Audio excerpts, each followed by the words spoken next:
You drive up and down this road, it's been pretty drastic, and hats off to Coach Broyles for his vision on years ago when we joined this league and what he thought he could do for our financial situation and facilities. He was a visionary, and there's one of the reasons he's so respected and one of the greatest ever.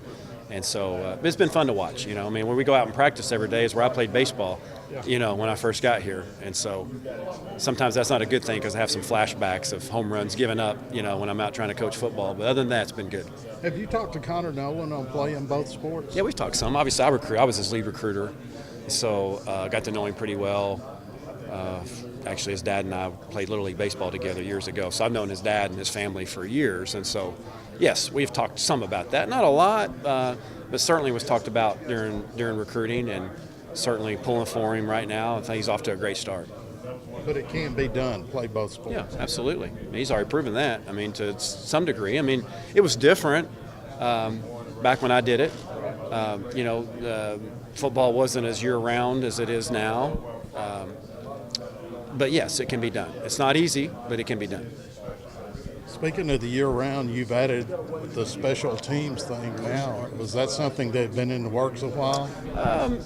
I don't know if it had been in the works, but it's something I wasn't certainly blindsided by it. By Coach talking to me. We had some, conversations when we were recruiting in December and January about kind of what his plan was moving forward.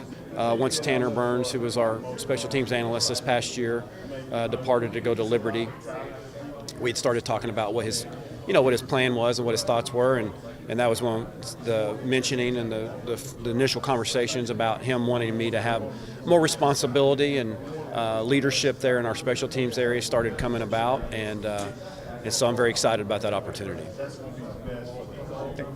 So how's that going to work out?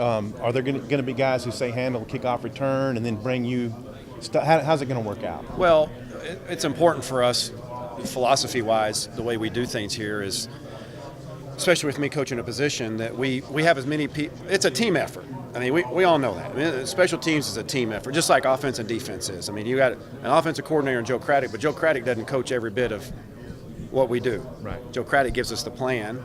He makes the game day decisions on what we run, but it's our responsibility as position coaches to get that piece together. Gotcha. And so each of us have different responsibilities from an offensive standpoint. Hey, Justice Stepp, your job is to be tuned in the passing game. Barry, yours is third down. Dustin's, yours is the run game. Jeff's, yours protect. And so that's just how this business works.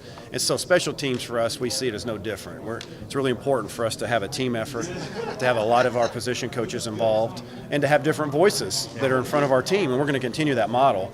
Obviously, with the transition for me being named special teams coordinator, that's going to involve me having more input, more organization decisions, more maybe even strategy decisions based on game day. Okay. But this is a collaborative effort, and it starts with Daniel DePrado. As far as just his experience, his background, obviously he's limited in what he can do from a legal standpoint, but he's very much going to be kind of the brains to a degree behind our overall scheme, and then I'm going to help apply that in practice.